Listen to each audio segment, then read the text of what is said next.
देशवासियों नमस्कार। मैं मध्य प्रदेश की राजधानी भोपाल से अनिल मूलचंदानी आज बहुत गंभीर विषय पर चर्चा करने उपस्थित हुआ। वर्तमान में देश के सनातनियों की क्या स्थिति है, भारत की क्या स्थिति है और राजनीतिक दल किस एजेंडे पर काम कर रहे हैं, यह समझना और सोचना मजबूर कर देता है इस चीज के लिए कि आखिर भारत का भविष्य क्या है। मैं आपको आज कई महत्वपूर्ण विषय बताऊंगा, कुछ वीडियो दिखाऊंगा और उन वीडियो के अर्थों को आपको समझकर उसका भावार्थ वर्तमान राजनीतिक दलों की सोच और आइडियोलॉजी से आपको समझना भी पड़ेगा और समझाना भी पड़ेगा, क्योंकि ये राजनीतिक दल मजबूर कर रहे हैं हमें उन सब चीजों पर चिंतन मनन करने के लिए जो आज तक हम सोचते नहीं थे। हम समझते थे कि बस देश है, चल रहा है। भारत की क्या अवस्था है देखिए, सुनिए। ये घटना है, घटना दुर्घटना है। ये तो नाम दे दिए गए हैं, नाम दे दिए गए हैं, जुमले कर दिए गए हैं, जुमले कर दिए गए हैं। आप इसको किसी रूप में ले लीजिए, ये तो कोई नई बात नहीं। सदियों से इंटरकास्ट, इंटर धर्म के नाम पे जो शादी होती है, कोई नई बात तो नहीं है।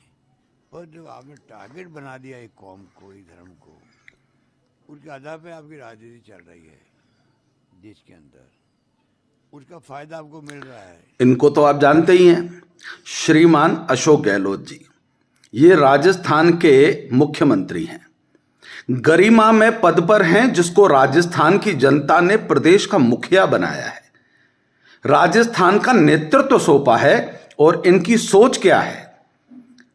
घटना दुर्घटना, मतलब एक आफताब जैसा दरिंदा एक बच्ची के 36 टुकड़े करता है, क्योंकि वह अशोक गहलोत की बेटी नहीं है, वह किसी कांग्रेसी की बेटी नहीं है, किसी जिहादी की बेटी नहीं है। इसलिए अशोक गहलोत ये शब्द कह रहे हैं। अगर अशोक गहलोत की बेटी होती तो बात करते, मजा आता बात करने में, परंतु अगर यही किसी जिहादी की बेटी होती तो सर तन से जुदा के नारे लग रहे होते और इस देश में न जाने कितनों के सर तन से जुदा हो चुके होते। ये सोच आइडियोलॉजी किसकी है? कांग्रेस की है। ये कांग्रेस के वरिष्ठ नेता हैं, जिन्होंने थोड़े ही दिन पहले सोनिया गांधी को ऐसा लताड़ा, ऐसा जलील किया कि कांग्रेस के नेता खुश हो गए कि सोनिया को जलील करने वाला कोई तो पैदा हुआ। ये है वो अशोक गहलोत। ऊपर से क्या कहते हैं कि इन घटनाओं के प्रचार प्रसार से भाजपा को लाभ होता है। निश्चित रूप से भारतीय जनता पार्टी को लाभ होता है, क्योंकि हिंदू का खून खोलता है, हिंदू जागता है। परंतु अशोक गहलोत जी, आप यह भी तो बताइए कि यह बयान देखकर आपको भी तो लाभ होता है।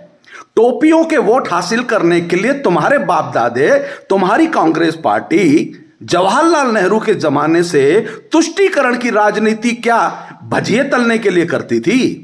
तुम भी तो लाभ लेने के लिए ही इन मियाओं के टोपियों के वोट हासिल करने के लिए जिहादियों का साथ देते थे। नहीं बोलोगे तो देश की जनता, यह गंभीर उनके लिए विषय नहीं है, आप हम लोगों के लिए विषय है कि ये दरिंदे हमें किस प्रकार से बेवकूफ समझते हैं, नालायक समझते हैं और हमारी भावनाओं को आहत करते हैं। हिंदू की बेटी के साथ हो जाए, किसी को कोई दिक्कत नहीं है। एक ही दल है लूलो लंगड़ों का, भारतीय जनता पार्टी केवल एक ही दल है सनातनी हिंदुओं का, सोच विचार का। बाकी सबको तुष्टीकरण की राजनीति करनी है, झूठ बोलना है, कपट करना है। ये सुनिए दूसरी घटना। जेलों के अंदर वीआईपी कल्चर होता था।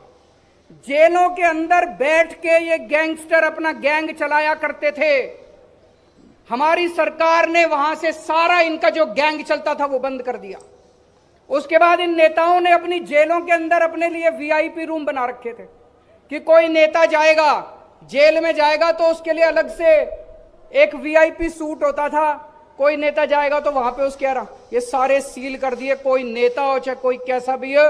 तो डॉक्टर ने लिख के दिया है, उनको रेगुलर फिजियोथेरेपी की जरूरत है। लगातार मेडिकल रिपोर्ट्स में डॉक्टर्स ने लिख के दिया है कि उनको रेगुलर फिजियोथेरेपी की जरूरत।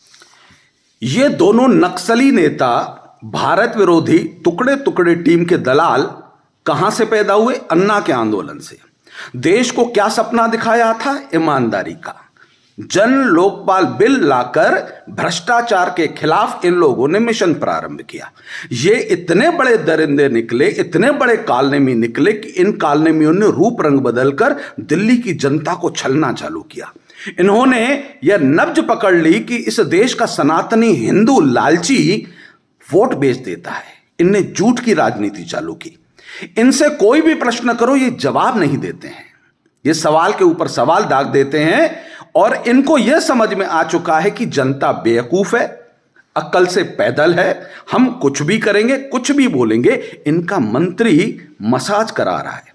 और पहले क्या बोलते थे, हमने वो व्यवस्था कर दी है, ये सब वीआईपी ट्रीटमेंट लेते हैं। अपने बच्चों की झूठी कसम खाने वाला ये केजरीवाल, अपने आप को आम आदमी बनाकर वीवीआईपी सुविधाएं भोगने वाला केजरीवाल, ये मनीष सिसोदिया शिक्षा के नाम पर, शराब के नाम पर दिल्ली के लोगों को छलने ठगने का ठग आज हमको और दिल्ली की जनता को यह बता रहा है क्या सही क्या गलत।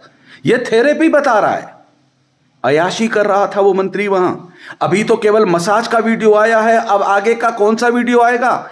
आज टीवी चैनलों से मालूम चला कि वो जो मंत्री की मसाज कर रहा था वो बलात्कार के केस में बलात्कारी अंदर है, वो उसकी सजा सेवा कर रहा था। सेवा क्यों कर रहा है कि उसे बलात्कारी को सजा नहीं मिलेगी, वो आराम भोगेगा, इसलिए आम आदमी पार्टी उसका समर्थन कर रही है।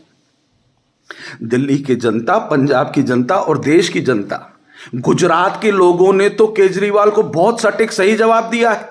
गुजरात के लोगों को फोकट का कुछ नहीं चाहिए। गुजरात के लोगों ने तो अपने दो बबर शेरों के सम्मान में आकर नरेंद्र मोदी और अमित शाह के साथ खड़े होकर केजरीवाल को ऐसी दुर्दशा की स्थिति आज दिखा दी है कि वो वापस दिल्ली आ गया।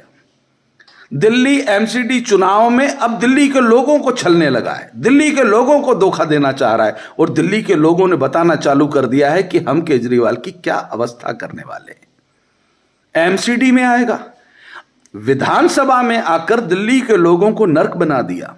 100 करोड़ सनातनी हिंदुओं का पैसा, टैक्स का पैसा, वो टैक्स नहीं देते, वो अतिक्रमण करते हैं, वो अत्याचार करते हैं, वो हिंदुओं को जलाने के, उनकी आत्मा उनको जलाकर उनकी दंगाइयों के माध्यम से उनको बर्बाद करना चाहते हैं। ये उनको 100 करोड़ रुपए निकाल देता है हिंदुओं से लेकर, क्योंकि केजरीवाल को मालूम है कि स्वार्थी हिंदू, लालची हिंदू कहीं ना कहीं चक्रव्यूह में आ जाएगा और हम उसको फिर से फंसा देंगे।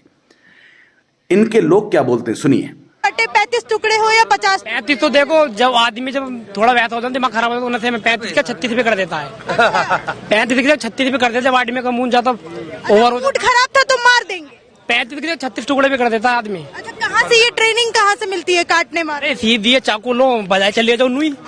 ये केजरीवाल के लोग हैं, ये दरिंदे, ये दंगई, ये जेहादी, जिसको 35-36 टुकड़े, हां ट्रेनिंग है, ये कहने में इतनी मोटी चर्बी। ये चर्बी वाले केवल वहीं मिलेंगे जहां भाजपा की सरकार नहीं है। राजस्थान में मिल जाएंगे, दिल्ली में मिल जाएंगे, जहां जहां भाजपा की सरकार, एक नर पैदा हो जाए, कोई सर तन से जुदा की बात करके देखे। आ जाओ शिवराज जी के पास, मध्य प्रदेश में तो औकात दिखा दी। बुलडोजर चलाकर जब ध्वस्त कर दिया तो उनकी मां बाप ने अपने बच्चों को जूते मारकर समझाया कि औकात में रहो। तो जिन जेहादी बेटों के कारण मां बाप को भीख मांगनी पड़ी, रास्ते पे आ गए, वो उत्तर प्रदेश के अंदर भी आस्तीन के सांपों को दबाया गया। मियां ओवैसी, जो तुम कहते हो ना कि मुसलमानों को दबाया जा रहा है, पढ़ा लिखा मुसलमान अपनी पत्नी, अपने परिवार, शिक्षा दीक्षा में व्यस्त है। ये तुम्हारे लिए अनपढ़, गंवार, जाहिल जितने हैं ना, जिनको यह नहीं मालूम कि यह बयान देने के बाद अब उनका क्या होने वाला है। समझ में आई? ये वो दंगई हैं जो अकल से पैदल हैं, जो जिहादी हैं, जो तुम्हारे कहने पर, तुम्हारे बहलाने फुसलाने पर आ जाते हैं। ऐसे लोग केजरीवाल के समर्थक हैं। ये दिल्ली के लोगों को समझ में आ चुका है। देशवासियों, आग्रह कर रहा हूं, सनातनियों जागृत हो जाओ। वो उनको वोट देते हैं जो उनको पाप करने की स्वतंत्रता दे, अपराध करने की स्वतंत्रता दे।